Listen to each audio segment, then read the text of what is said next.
And just as we go live today, the dog starts barking. That's always going to happen, isn't it? Always going to happen. Happy Christmas, everybody, because this is the last show before Christmas. I've got my Christmas jumper on, elfed up, and I've even put a little bow in my hair. How about that then, Stephen? Impressive. And I feel bad because I haven't done anything, but unfortunately, for those regular viewers, I'm not in my usual location. I've moved upstairs, so apologies for the lack of Christmas decks. But you've done as many for us, basically. You've sort of done it for both of us, haven't you? Really, you've gone nicely OTT. Wait a minute. Okay. It gets better. Okay. Everyone's watching with bated breath. Oh, he's got lights. Well done. Excellent. You know, we like to shine a little light on the subject. Well, there we are. And you literally are? Literally are. Yeah. There we go. There Looks we good. go. Oh, what a year it's been. Part of the show today, folks, will be reflective, looking at 2021, thinking about all of the things that we talked about in 2021 and what's coming in 2022. Not that we know. Is he feeling okay? No. I'm feeling Christmassy. Yeah. That's the way to think about it. Now, if you actually read the little diatribe that I wrote prior to this going live, you will have seen that today I'm getting the beers in. Great. And here he is. Here he is to join us. Oh, it doesn't get more exciting than this, does it? Everyone signed up. Everyone signed up thinking they were getting a Carling. Yeah, but they're not. They're getting Nicholas beer. Yay! Just one beer. Yeah. Just absolutely because it's that time of the day. A beer. Later in the day, you can have a few more beers. I know. Well, the thing is, later in today, I'm probably going to be sound asleep because I started at 3:30. What on the beer? Yeah. Well, see, I start. Well, don't you have a beer for breakfast? Yeah, all the time. It's cider, isn't it, Graham? It's where Graham is. It's cider. I thought that's why you're such a chilled guy, Graham. Yeah. Yeah. I've never forgotten the when you were at university and you just literally started your day with beers, didn't you? It's just yesterday's lunch for breakfast. Well, do you know what? I stopped drinking Old Thumper to stop that happening. Right. Yeah. It was only Old Thumper that caused that problem. So Old Thumper, I couldn't get past four pints, and I would chander every time. So I decided. Do you know what? There's a pattern. It's such a thing, isn't it? As a student, you just do that. You live this lifestyle, and you do these things that you just wouldn't do the rest of your life. But I think it's a privilege, to be honest. Absolutely, to be sensible for a minute and serious. I think it's a privilege to be able to have that lifestyle for that period of time and still pass your degree. Because it's like in real life, in the real world, you'd have been sacked from your job, wouldn't you? Yeah, you would have. They wouldn't have called. On my one, they called me in the Christmas at the end of the first term, and he was management of production, and he was one of my lecturers, thank goodness, and he happened to be the head of the course. He said, "Oh, Nick, happy you're getting merits and distinctions. That's brilliant, fantastic.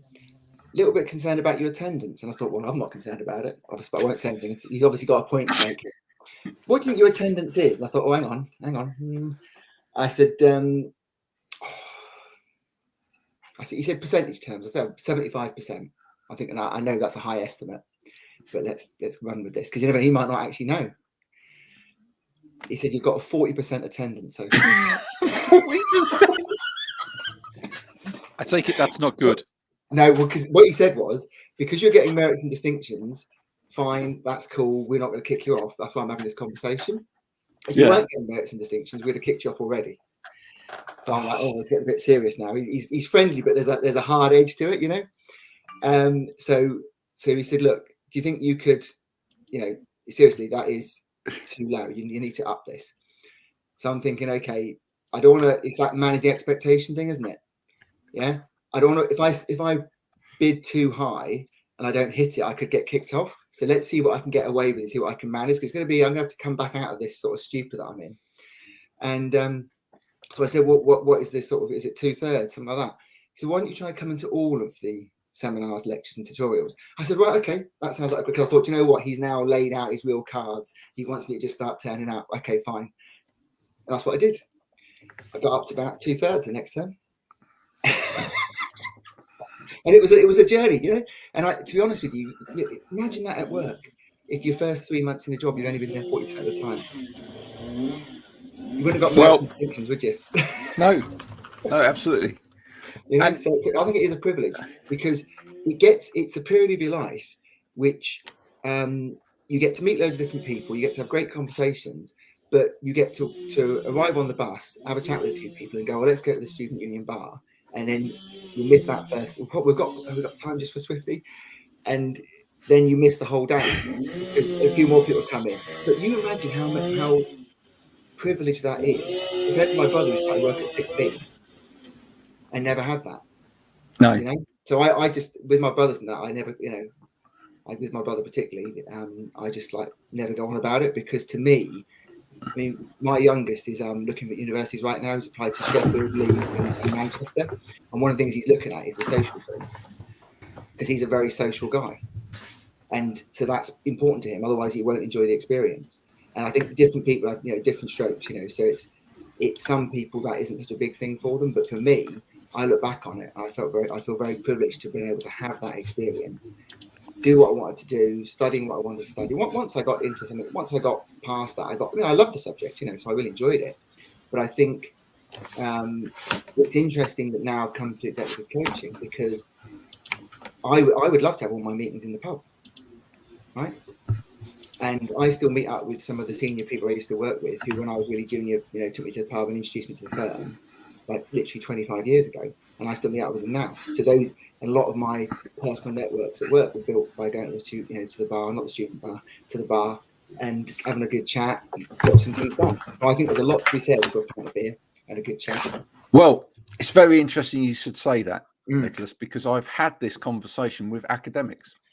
Yes. Because I believe wholeheartedly that I did most of my learning not in the lecture theatre, but actually in the pub after the lecture. Exactly. I honestly, I'm not even joking. I've applied something that Odessa posted about how, you know, doing a brain dump, and I genuinely 100% learn most of my stuff. I do stuff myself. I do a bit of reading, do a bit of thinking, do a bit of research. But when I want to link pieces of information together, if I can have a conversation with another intelligent person and put out my ideas and have that person critique those ideas, but do it in a way which is, you know, I didn't know the term before, but now I do, now that I'm an executive coach, psychological safety. Well, you get that in the pub. You have a couple of beers, got the Dutch courage, and everyone feels psychologically safe. I was the person, and always have been, who'd walk into the pub. I still do it now. I walk into a pub on my own to meet someone, just to say who's around, you know, get into a chat. And I always arrive at the pub before anybody I'm arranging to have a meeting with, because then you might have a chat with somebody else. So, you know, and honestly, when I was a business analyst, there's no doubt about it, I got so much more done because I was having a chat with people in the bar and making those relationships, sharing those knowledge. And so I'd say, look, you know, I can't get this piece of work done. How do I need to, you know, who do I need to talk to? I'll go and talk to him. Do you know what? Do you know what, Stephen? Do you see what we've got here with Nicholas? Normally, we get guests on, they're as shy can be. They don't say boo to a goose. Get Nicholas on, he's away. Yeah, exactly. Yeah, hang on a second. Hang on. This is when I'm tired and I'm nearly asleep. Is it gin or is it vodka in his glass? Because there's been accusations that I'm drinking beer on the job. Well, yeah, let's just go back on this. Is that apple juice? It is apple juice. It's a long show. May already have a few beers, says Rory. Yeah. Actually, no. I'm not that person who normally. I'm pretty much, once I get past the first few beers, I'm quite chill, and then I'm less talkative. Weirdly. Are you going to quiet mode? Yeah, I start being very reflective and very philosophical. Yeah, Philippa's saying she's not shy. No. Are you having a little tipple then, Philippa? Just asking. Maybe a nice cup of tea this time of day. Yeah. It's an interesting point, Graham. If you listen to what Nick's been saying there, though. Oh, well, hang on. Hang on, look at this bit. I swear I heard a chainsaw in the background. Looking good. Yeah, you can hear a chainsaw in the background. That's it. That's how we treat people around here. Yeah, that's the kind of incentive for that's why I'm talking so much. Yeah. I was told to come on and talk. Actually, Odessa got it right. Yes, it's tree chopping. It's a 3-day event. There's a massive, great tree outside the house, and it's being chopped just in time for Christmas. There we go. Unfortunately, I'm not getting any of the wood. You see, people that chop trees for a living, they do really well, because not only do you pay them to chop the tree, but they then get the wood and they then sell the wood. Yes, yes. That's smart. That's smart. Yeah, clever. Bournemouth has a lot of tree surgeons, obviously, because we've got a lot of trees in Bournemouth. Yeah. And I love watching them work. It's a great job, isn't it? So cool. It is. Let's face it, anybody swinging from a rope from a tree with a chainsaw, it's good entertainment. You've got to be, It's almost like being at the circus. You just almost waiting for that moment when it goes wrong. Hopefully it doesn't, especially outside your house. You feel like you owe them an audience because they're being so chill about it. It's like, that's a pretty brave thing you're doing, and you're just laughing and joking and bantering about it. It's pretty cool. And actually, the last I went to the circus, which was I think 3 years ago, something, they did this stunt, which literally I couldn't believe I was watching it. There's no safety, nothing. You think, There you go. Yeah, I hate heights as well, Odessa. Absolutely hate heights. There's no way I'd get up a tree. I wouldn't even get up a bush. You'd be very cool to get up a bush, wouldn't you? Yeah. That's how very much. It's going to be. Now, listen, Nicholas, you're here to play a game, right? The game is called Guess the Ergo. Stephen's going to play it today. The rules are very, very simple. So now we've got chainsaw and dog and everything going on here. Merry Christmas, everybody. Merry Christmas. The game is really very, very simple. And this actually may be the last time we play this game, because I have a new game for 2022. I can't believe you've upset people before Christmas, Graham, by throwing that little curveball in. No, honestly, the game for 2022 is amazing. So we don't get to play the amazing game. I feel a bit. You can come back. About that, Stephen? Do you feel No, you can come back in 2022 and play the amazing game, right? Cool. No, this game is amazing, but 2022 game is even more amazing. It's going to be an improvement. Yeah. Well, technologically, I just need to check it out and make sure it's going. Oh, right. You had the idea, and now you just need to make sure it works. That's cool. Yeah, that's absolutely. So you had a clever idea. That's a good thing. That's the only thing, really. So the way this works is, this is something to do with health and well-being, ergonomics, etc. Right. Stephen has to put on a blindfold, and then he guesses what the object is. Everybody else sees the object. He's back to his Sutton Coldfield scarf, which is great. Yeah, we had a good win at the weekend. So therefore, I thought, in honour of that victory, the least we can do is return the. Who did they beat? Oh, it was a big game. Soham right. Town. Yeah, big game. I'm surprised you didn't see it, to be honest. Well, huge game. It was all over the TV, but I was. You missed it. Not Soham Town from 8 miles from Ely. Yes. Oh my goodness! Because I was born in Norwich, but grew up in Ely. Yeah. Do you know what? 1-0. Small world, isn't it? Yeah. One of my best runs, 1500 meters, was against Soham. There you go. Yeah. So there we go. So Sutton Coldfield Scarf. I don't know why we discussed that. So the Sutton Coldfield Scarf goes on. Stephen can ask you, "Is it?" And you answer yes or no. Yes. Right. If he gets stuck, we can then start to give him clues. Yeah. Primarily because we all want to get off to the pub. Yes. And secondly, because it gets boring after a while. You're selling it, Graham. You're really selling this game. It gets boring after a while. It gets boring after a while. So, there's a fine line between it's entertaining and then it gets dull. So, right, Stephen's going to don his thing. Now, Stephen's been doing really well on this game. He's actually the master of this. So I thought this week. To be fair, Graham, the competition is you, so that's not really that much of a rap, is it? Graham. So to be fair, this week I thought, because he can't hear me at the moment. To be fair, I thought this week we're going to cheat a little bit. All right. Okay. So anyway, All right, you couldn't hear me, could you, Stephen? No. Good. Oh, someone's got their teams on in the background or whatever it is. Oh, dear. So this is this week's object. Okay. Mhm. Look at that. Yeah. Not me, of course. I can't look at it.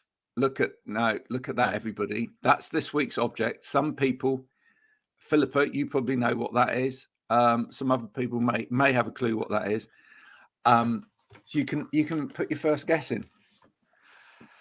Interesting you said Philippa there. Now, Philippa is a physiotherapist.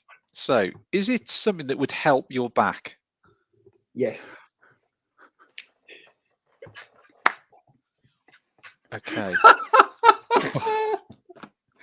The thing is, having now had a conversation with Nick Pryor, I have no idea if he's going to take me off on a completely different route here as to where I should be going. I say, something you can use your back. Do you want a clue to make that answer make more sense? Yeah, go on. Because it would help your back, not directly, but in the sense of learning. So that if you were having back problems, it would be a good learning tool. Okay. Is it something to do with manual handling? No. I Okay. don't think so. It would help you. Although, what I would say, Stephen, Yeah. is if you didn't have one, you couldn't do much manual handling. Oh, that's brilliant. Because now he's really lost. We can't. The game can't finish on me not getting it. You know, this So has to. if you don't get it, we're just going to tell you the answer.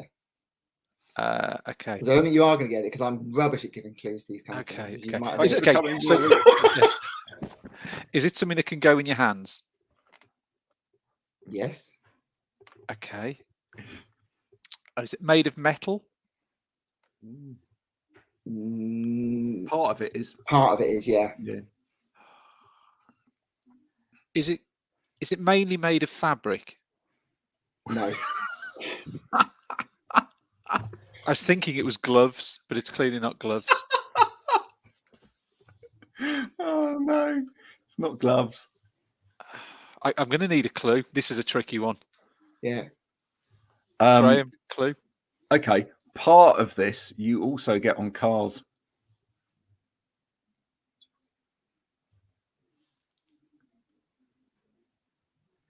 Part of this you also get on cars. Yeah.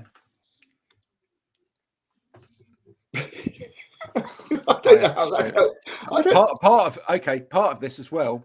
You can burn music on and put in a CD player.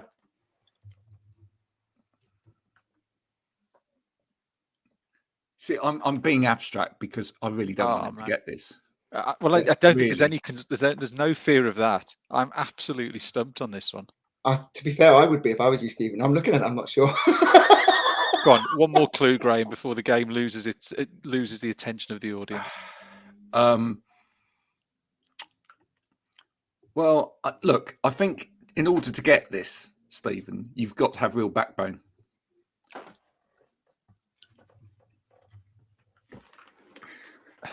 Is it a skeleton? Ooh.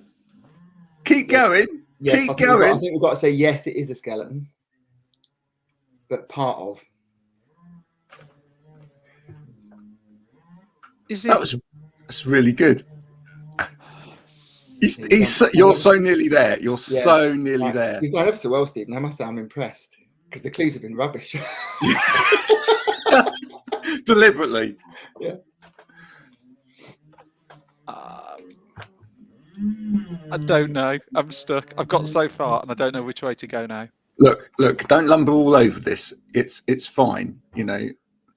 I think. What I would say, Stephen, is don't back out now. Yeah. Is it a back? Yay! Yay! Brilliant, Stephen. Stephen. That is impressive. I'm very impressed. Ta-da! Brilliant. Which bit? What did you say about? It's in tyres. Did you say it is, Graham? Did you say it's in tyres? In a car? In the car. You say in a car?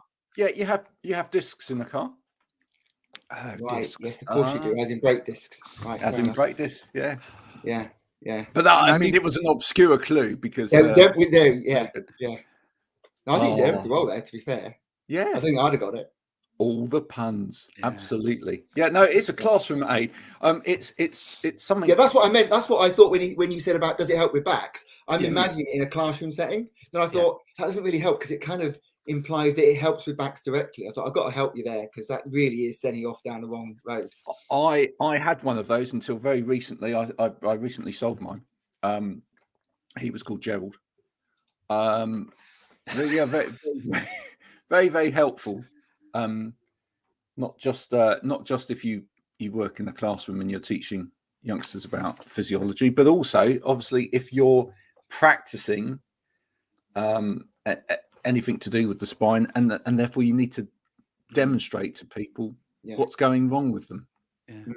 It's very, very useful. I used to carry it around in the van with me when I was doing ergonomic assessments, because sometimes, did you? Yeah, sometimes when people, you're talking to people about back conditions, etc. Yeah.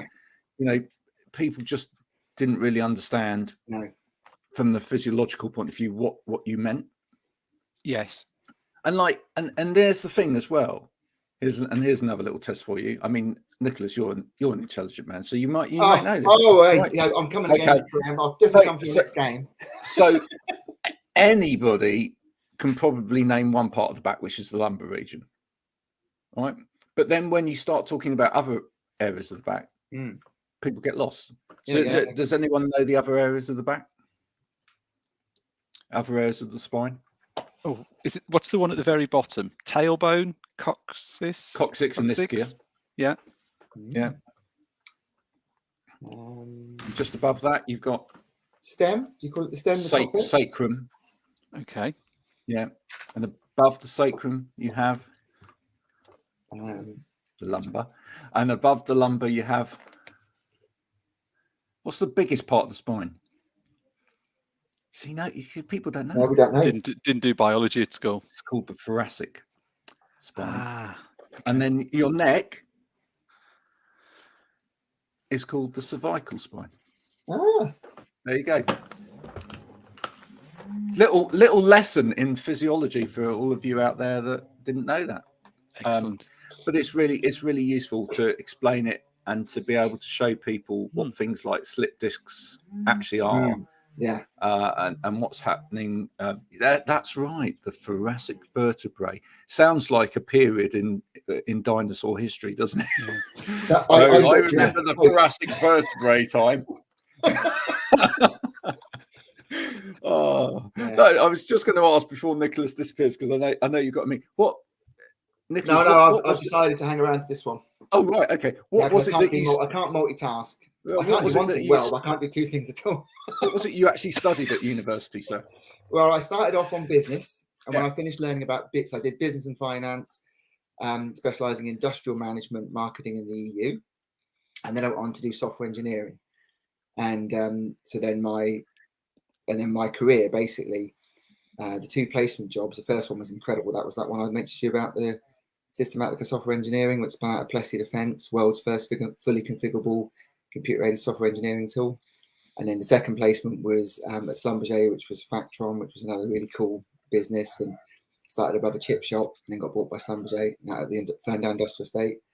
And then when I graduated, I started did a bit of work for JP Morgan, or Chase it was back then, and that was really quite interesting, because that was one of those classics where the wife's boss needed a bit of work done, and she very generously paid me an Alfred Marks rate, £2.67 per hour.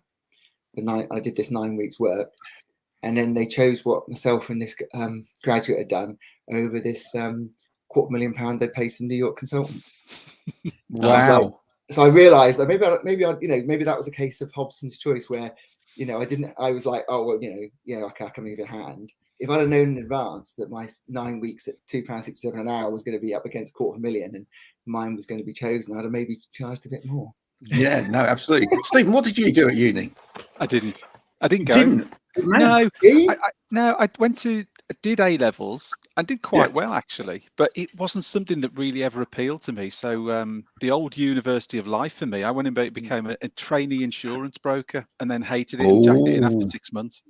Yeah. And then got into sales from there. So good man. Yeah. Well, after Chase, I went to work for Frizzell Insurance which was a very old-fashioned, kind of insurance company. And Mr. Frazzo used to come around and talk to you, which was brilliant. And so I was in systems development, and I was the software process consultant. So I was, just out of university trying to teach these contract programmers about how to develop using the new software engineering techniques and object orientation, all that kind of stuff. And they look at me thinking, what are you talking about? You look like you're 16. They used to say that to me. Well, I'll tell you something, Nick. I knew I'd made a really good choice of degree when I got to university, because I went to the university library. Yeah. In one of the first days there, and sat down, did a bit of reading, and then after a while, as you do, you visit the facilities. Yes. In the library, and in the gentleman's toilet at the library, there was, over the top of the toilet roll holder, on the toilet roll holder itself, it said communication studies degrees free, please take one. And that's when I knew that's when I knew I'd made an absolutely great choice in terms of degree. So I just took one and went. Yeah. Job done, literally. No, in all seriousness, it is. Yeah, it is. I think it is a privilege, and obviously, you and I, Graham, there's far fewer people went when we went. It was very, there's a lot of people didn't go, and my brother never thought he was going to go, and never, my older brother did go, but literally made me look studious, so he got kicked out. Yeah, I have to say, I do think the younger generation now do take it more seriously than we did. Yeah, completely. Yeah, they are now on it. Yeah. So my oldest son is on a graduate trainee scheme, and he's very serious because he works remotely, works from home. Yeah. I can't just go in there and bend his ear and chat to him because he's working. Yeah. Because I'm supposed to be working, but of course, I just worked out really early on what I needed to do to get my degree, and that was enough. But setting the bar low. But I also discovered that actually that kind of academic learning wasn't really for me. And although I hadn't really enjoyed A levels, but I did quite well at A level, I hadn't really enjoyed the process. Something should have told me at that point, actually, there was a better way of learning. Yeah. But it wasn't until my second year at university when actually, because of other things that I was doing, someone offered me a chance to go and do a diploma in a practical subject at the same time, and I went, oh yeah, I've got all this spare time. I'm only doing a degree, and I went and did my diploma, and I realised actually that's how I should be learning. Yeah. Well, I think that's what happened to me, because I didn't really enjoy my A levels because I was the only one of my friendship group to go on to A levels. So I was friends with people who were at the sixth form, but they weren't my friendship group. And my mates were all at work from 16, and they would come around to me every night. Oh, do you want to come for a beer, Nick? 7 nights a week. Of course, the answer was yes, because the important thing is to belong, isn't it? Be in the group. Yeah. So I didn't really ever get into my A levels. And when I came down here, it was the Higher National Diploma, the BTEC, so Business Training and Education Council.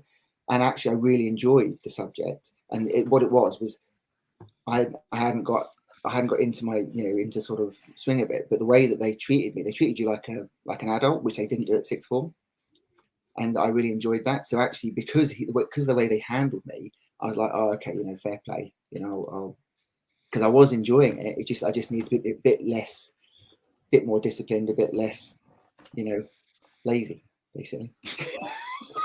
Now we promised people, and I'm going to have to be a taskmaster and come to subject. But we did promise people we would review 2021. Yes. So what have we learned in 2021, chaps? I love that intake of breath, and cerebral massaging that was going on. Yeah, well, I have to get some air in. Yeah, because I talk so much, I hardly ever breathe. It's like, hang on, Nick, take a breath, mate. Yeah. But yeah, for me, it's been about the executive coaching, because I've been, it's been nearly 2 years of learning, and it's only been the last 2 months that it clicked, and I felt, that I'd actually learned it properly. And so that's the weird thing about it. I've actually become someone who has got much better at learning as I got older, because I was more able to learn the things I wanted to learn, and less forced to learn stuff. I totally agree with that. I do totally agree with that. And do you actually think that the pandemic has kind of highlighted that for a lot of people as well? Yeah, I think so. I mean, I've definitely, I think executive coaching, because I've been able to do so much online. I've been talking to people in New Zealand, Australia, all this kind of stuff, Switzerland, France, Italy. I'm sure that has been more available to me, you know, as during my learning, to talk to existing coaches and other people and offer pro bono to people around the world, because people have been wanting to have a chat. And that's what executive coaching is, really. It's a chat with purpose. Thank goodness. Found my niche. That's a good niche. What about you, Stephen? What have we learned in 2021?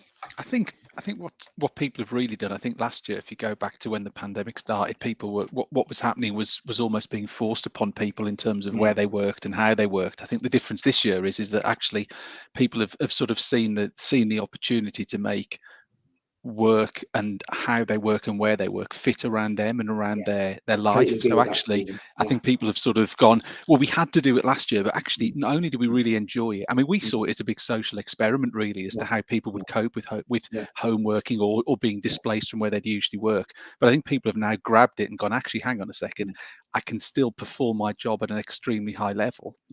However, I can fit it around my family, I can fit it around my what I like to do myself. So I think that's been the real thing, is people have seen it, they've grasped the nettle, and they've run with it, and it now works, generally suits people a lot more. They haven't necessarily had to change job as much. They've been able to change how they work and where they work with their current job. I think that's massive, actually. I think the sort of opportunity to work flexibly is so beneficial to people, especially one of the areas where I'm trying to work, which is in supporting senior women or women who are on the way to being senior. You know, fast track women get to sort of the point where they want to start a family, and it typically has caused problems with their careers and been very difficult to manage that circle. Whereas flexible working makes that a heck of a lot easier.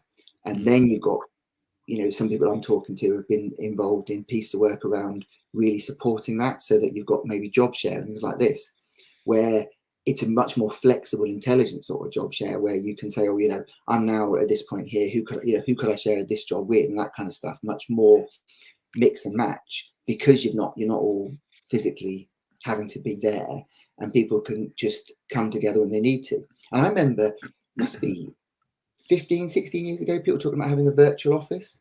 And now you've got applications like Slack, which make it so much more, so much more empowered, all this. And I think we didn't really realize it at the time. And I think the pandemic forced people to make changes. And I know myself that even working in systems development at JP Morgan, you know, I would always take my lunch break, go and get some fresh air, go and get some food. And I would come back and I'd see other people who you know, wouldn't have taken any break, and they'd start looking like zombies. I used to think, well, how are you doing intelligent work if you've had no sugar and no air? Because that means your brain cells have got no electricity, no energy, nothing. And they look. Well, it's funny you mentioned that, and you mentioned the flexible working as well, and the job share, because that's what we talked about when, famously, in the middle of the year, a certain gentleman came out about the 95 hours. Mr. Goldman Sachs. Yeah. You know, and everyone looked in amazement that someone in this day and age, in the middle of all of this, is trying to justify this kind of, if you like, old-fashioned value of the harder you work, then the better you are. One of the things that I'm really trying to push when I'm talking to people, and I'm very passionate about, is that I really, really think people just get jaded. And if you're doing the number of hours that some of my colleagues used to do, they're just really getting exhausted, and they weren't actually able to do clever stuff. And I really, really believe we need to work smart, not work hard, you know, because we waste an awful lot of energy repeatedly doing the wrong things. So we all rush to get something done without sitting back and reflecting. So even as a business analyst, I used to find all the time, we wouldn't be the first question wasn't, do we even need to do this? Why are we doing this? It would be, let's just start cutting code. Let's just make a start. And I think there is a mindset that says, I don't want to be the person that's the rebel. I don't want to look like I'm stepping out of line. So I'm just going to do it, even though I know it's wrong and I know it's not the best way of doing it. Even something where you're doing systems development, you've got people who don't seem to have enough interest in computer science or software development to actually step back and go, why am I doing this? You know, this isn't the best technology to use. This isn't the best way of writing this software, you know, and you need that flexibility and that psychological safety to say, well, you know, actually, I do want to carry on with this job, but give me the flexibility to do it. I can then have the energy to do it, and I'm not worrying about my children or worrying about my elderly parents or whatever. And I think that's a massive opportunity. Well, one of the things that I'd love to see going forward into 2022, though, as well, is, and I'll ask you about 2022 in a minute, is I'd like to see people stop just talking about things and giving hearsay to things and actually doing things, because it's still, that to me is still a bit of an issue. I do think in 2021 we've started to really address in what we're saying and in our language about things, really address some of the issues. You know, we've had to come up with other terms like hybrid. And and you know, the talk about flexible and agile really come right up the ladder, but there's still a lot of it is just almost kind of marketing speak from companies. That, you know, well, I'm sure we're doing this, but we're actually, no, you're absolutely correct. It goes back to the same thing that used to happen when you'd go on a course and you'd come back to the office with all these great ideas, you know, about, you know, I don't know, presentation skills, influencing skills, all this kind of stuff. And then you'd find that whatever you'd learned wasn't being supported when you got back to the office, because the existing culture would just crush it. And one of the things that I'm finding when I'm talking to the executives and directors and senior managers I'm talking to is to see how much of that cynicism is there. How many, you know, so I'm saying, look, you know, lead with empathy, be compassionate, be kind. What I've been really, really pleased about is typically that's very, very well received, and people try things and they come back and go, oh, actually, that's quite amazing. Now I'm actually trying to see it from the other person's point of view, be genuinely empathetic and compassionate, rather than being in conflict, try to work out how my behaviors making somebody else's behaviors you know, irritate me. So you get into a vicious cycle of you annoy me, I'll annoy you, and we'll just have a punch up, but we won't do it physically. We'll just keep, you know, we'll be bitching about you to everybody else, and we'll make you, you know, the scapegoat and all that kind of stuff. And I think all that negativity is, like you just said, it's the old school, and that you've got people who you've got to be very careful, because effectively you're saying to them, we don't think you've been running your companies right. So, they haven't. No, we know they haven't, and they know they haven't a lot of the time. So you've got to be careful again. If you're going to be empathetic about it, you've got to accept that you're going to make them vulnerable, make them insecure. So you've got to be careful how you couch these ideas, and you've got to build your alliances. And I'm finding that the people I'm talking to, the message chimes with.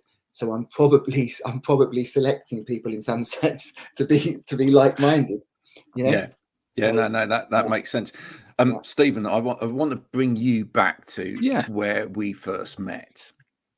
Right, let's go full circle. Oh yeah, right, okay. All the way back to our first meeting at the service Gloucester station. Services. Yeah, because and the reason I say this is because this is another really good example. It's something that Stephen and I were talking about before the show this morning. We met at this service station. There were loads of people there using laptop devices and sitting there for considerable lengths of time working in this service station, because Gloucester Services, High Gloucester Services, is beautiful to work in. So it's got lovely little booths and lovely panoramic vistas of the countryside and ducks and ponds. And you know, it's a lovely place to work. Right? So why wouldn't you want to stay there for your full however many hours it is before you get chucked out? Or before they fine you a fortune. Or it's a very expensive parking ticket. That's what it is, isn't it? But the point was that Stephen was there doing exactly what he preaches, which was that he was using his laptop with ergonomic accessories. But nobody else in that building had any. Yeah. Right. And yet still, even today, and they shall remain nameless, we are even seeing ergonomic experts actually put posts up on LinkedIn, etc., where they're saying, "Oh, we're doing this," and then there's a picture of a laptop without the aids that they are telling everybody to use, right? So they're just using stock imagery to say, "Oh, look, we're doing this," and at some point, people have got to be, have got to carry through with what they're actually preaching. Yes. All the way through. I think that's fundamental. I mean, I've been a couple of other examples that sort of spring to mind. I mean, again, I've started to get out to see businesses again in the last few months, and obviously that's sort of been curtailed. But some businesses where I saw a hot desking area with 25, 30 people who were sitting there all day, laptop on the table, hunched over, etc., etc. And you're thinking, and there'll be hundreds of organizations who have maybe talked about how they've invested and supported, but the reality is they haven't. And you saw all these people doing that, and you're thinking those people are going to be the people having the issues with the neck and the back and the shoulders. And it's okay talking about that flexibility, but the other piece is you've got to go and invest in the right equipment. Now, it's not just on what we do. There's a whole plethora of other things that people need to be able to work at home or flexibly. But businesses need to stop talking about it and actually investing in it and doing something beyond that. Yeah. Yes, we support this. Yes, we do that. But okay, so what are you giving your staff to support that? Be it a portal, be it physical equipment, being it someone they can go and speak to. That's the next step, isn't it? And it isn't. Yes. People talk a good game, but actually, are they playing a good game? That's the real difference. And that's what you need. You mentioned about 2022, Graham. What I'd like to see is businesses actually making decisions and investing. There was a lot of talk and hot air and positioning this year, but actually I've not seen it pull through into that real investment for people to work flexibly and at home with the right A, resources, and B, equipment. No, absolutely. Are you in agreement with that, Nick? Oh, definitely. I think across the board, we don't invest enough. We don't plan long term enough, and I think there's the opportunity that we've got here is that it's forced people to make this change, and now we need to make this change a success, because I think it has so much benefit for people, but there's no point if people aren't going to invest in it and make it really work well for people. I think that it's one of those classic things where it's very easy to have your staff just be quiet and get on with it, and aren't you lucky to have a job? So the fact that you're in lots of pain and you don't get any sleep and you've got no family life, well, don't tell me about it, because we'll just get somebody else to do your job. That's where you don't want to be. Yeah, no, absolutely. And I think one sort of last thing on that is, I think going back to when we talked about people investing in it, I think where employers have got to be quite clever, and this is something that we've discussed a number of times on this show, is you will lose people, and people will vote with their feet, because they will hear about their wife, their husband, their brother, their sister, their friends working for organizations who are doing something to support flexible, and their employers not doing it, and people will vote with their feet. So A, they'll lose people, but B, their issue will be attracting people in, because they will walk out the door, someone else will come in, they'll have gone to 2 or 3 interviews, and they're the only business not talking about flexibility and investment. Well, people are going to go elsewhere, aren't they? Exactly. And it's a big drain on talent. Yeah, it is. And I think I'm really pleased, they talk about the great resignation going on at the moment. I think that's brilliant, because I want to see, people being empowered to have a good life. And what I'm saying to the executives and directors I'm talking to and senior managers is, look, it's morally the right thing to do, but actually honestly, your teams will be better. You will be a better leader. Your teams will be better. And that's the same with any kind of investment in your firm. So training, giving people opportunities to experiment with different roles, because there's learning and development that's really funded and and I've worked for different companies with different levels of funding for these kind of things, different levels of funding for what quality of chair you had to sit in, what quality of computer you had to work with, what kind of desk you had, some companies, it was difficult to get stationery. You'd be the stationery company, you got a BDI. Other companies, you went there and you could take what you liked, and it's like too much. And you go back to this, oh, I've got no desk space, I've got to put some back. Well, it's interesting because both Stephen and I have both worked in the stationery trade as well. Yeah. Oh, they are. There we are. And I Yeah. know, and Stephen can probably back me up on this. One of the things that corporate stationery suppliers got into at one point was actually doing or putting in solutions to do audits of your stationery, so that you understood where your stationery was going within the business. Yes. Because especially around Christmas time, it's amazing how much extra sellotape companies order. Yes, Amazing. Where did that go? Yeah. Where's that going then? Yeah. You know, like the whole thing about status. You know, it used to be. I remember at school that the first person that had Tipp-Ex in the class, and like, what's that? What have you got there? It's fear of missing out, isn't it? So hang on, I'll have some of that.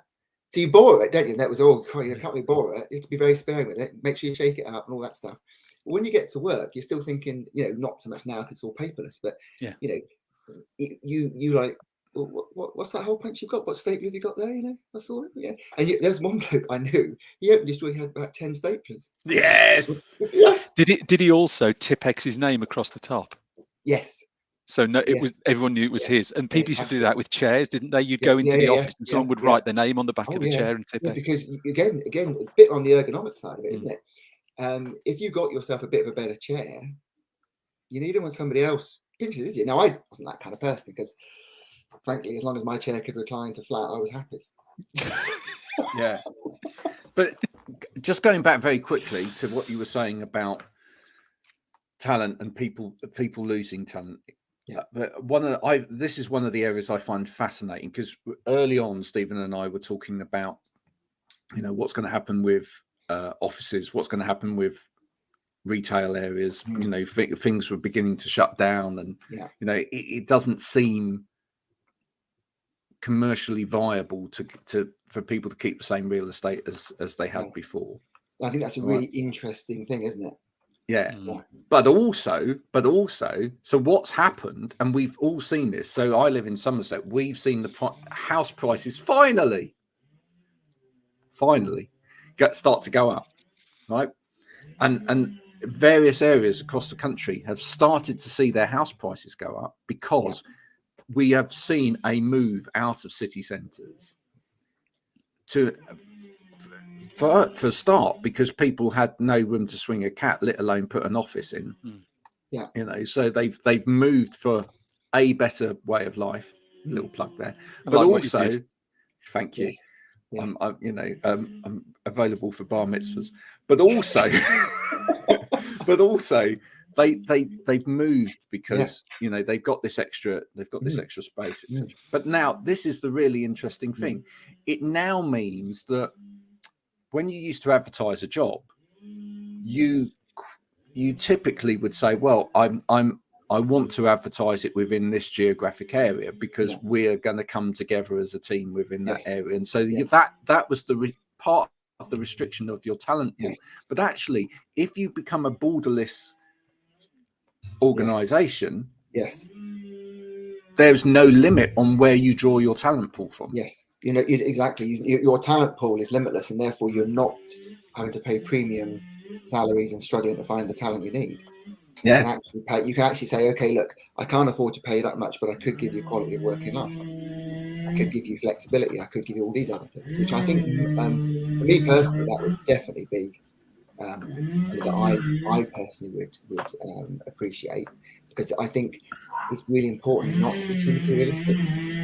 Yes. Is that your sawing going on?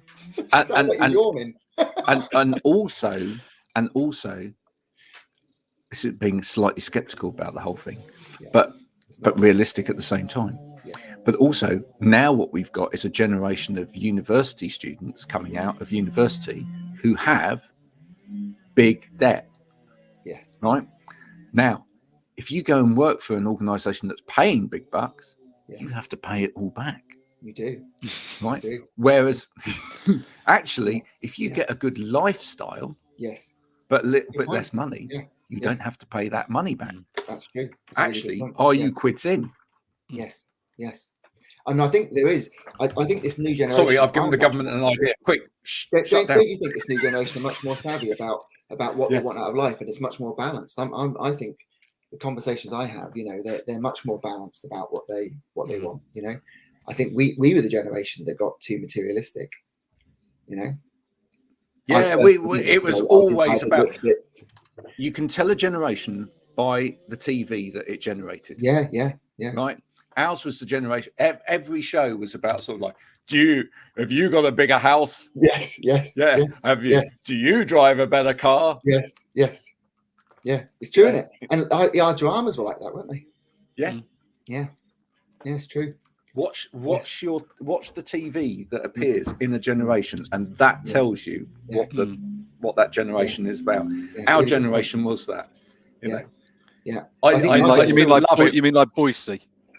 Yeah. I always love it when they do at this time of year. They do like the sort of Christmas best hits, don't they, and whatever on and there's all those.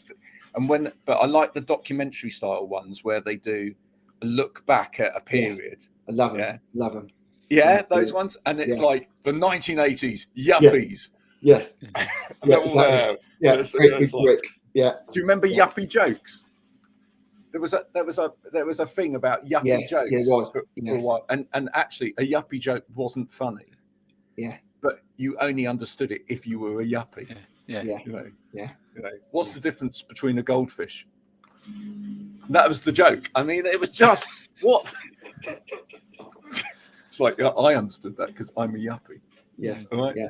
And again, it's really important to human beings to feel a sense of belonging. So that's another example, a cultural thing that happens in order to give you a sense of belonging and exclude other people.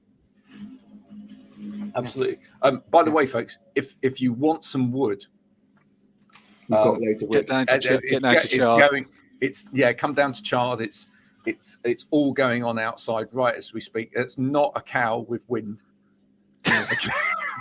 Just in case you were wondering, it's not bovine fever or anything like that. It is actually tree chopping going on outside the window. Thanks, guys. It's been an amazing conversation. Thanks for pleasure. Absolute pleasure. It's been a great year, Stephen. Yeah. We're looking forward to a bigger, even better Wow Ergonomics in 2022. Yeah. Potentially even watch out for a Wow event. Yeah. In 2022. I think that might happen. I do. I'm gonna nail my peg to my mast on that. Just before we go, predictions for Christmas number 1. Hang on. I don't know. Anymore. Hasn't that already happened? No. It's Friday. No, it'll be this Friday. Yeah. This Friday. I literally do not follow the charts anymore. My Spotify is my own link, is my own like songs, So I've got up to about 1,000 odd now, and I literally put them on and shuffle them. Let me tell you what's in the running. Okay. So we have Wham is still there. This is the weird thing about life these days, isn't it? Because of streaming, all of the old songs that we bought years ago, and you actually had to go to a shop and buy the vinyl record, and you try and get it up the charts. Nowadays, you just stream it, and suddenly, that could be number 1 again. So I think Wham are there, Mariah's still there, Chris Rea's, bless him, is making a late comeback. Is he still driving home? Still driving home, I know. He's still driving home for Christmas. Where's he driving from to? Middlesbrough. That's where he's from. But where he's off to, I don't know. No. Sahara Desert or somewhere. What about really Fairy Tale in New York? Is that one of the ones that? That's actually in there. Yeah, that's actually in the charts. But at the top, it's predominantly going to be either Ed Sheeran and Elton John with their Christmas hit, or Ed Sheeran and Elton John with their Christmas hit. Right? Is that a yuppie joke? So no, there's 2 versions of the same song. Okay. Right, but one also features the YouTube sensation that is Lad Baby, who are the sausage roll people who have had the Christmas number one for the last 3 years. So they're trying to make history because no one's had 4 consecutive Christmas number ones. And in all seriousness, actually go and buy it, folks, because the money goes to the Trussell Trust, which is making sure that people get fed. Yeah, brilliant. This Christmas, right? I know you're not meant to sell on LinkedIn, but I don't care. That's important. Go and buy that. So it's between those two, really. Ed Sheeran and Elton John, or Ed Sheeran and Elton John. Which do you think might be the number one this year? I'm going to have a punt on it. I think it might be Ed Sheeran and Elton John. Either him or the Venga Boys. I'm not sure. The Venga Boys. Oh dear. No, I don't think the Venga Boys. I have an interesting story about the Venga Boys. The Venga Boys, I blame for the death of my car stereo. Okay. Because my wife put a Venga Boys CD. Why? Into car stereo, and since then it stopped working. It got trapped in there, which is the worst thing ever. So now I can only have it on radio if I go out in the car, because if the CD comes on, it's the Venga Boys. Just hours and hours and hours of it. I like you did the sensible thing there, Graham. You blamed the artist, not Mrs. Coath, who put the CD into the CD player. I blame the Venga Boys. Yeah. It's absolutely categorically it has to be them. It's like every other artist is blaming Adele at the moment for the lack of vinyl, because Adele has sold so many copies of her latest album that nobody else can produce their album on vinyl. That's interesting. It is. It is market monopoly going on. But there you go. Stephen seems to have disappeared on my computer. Stephen's disappeared. Yeah, he's got the old spinning wheel, isn't he? Alternate universe. Yeah, we all remember the old spinning wheel from days of the old. But thanks for joining me today. Thanks for coming along for the conversation. Yeah, no doubt we will do something similar in 2022. Everybody have a very merry and happy Christmas. Yeah. Don't drink too much wine or eat too many mince pies, because otherwise that might be, you'll be spending the whole of 2022 trying to get rid of it all. But until next year, arrivederci. Cheers, Graham. Bye-bye.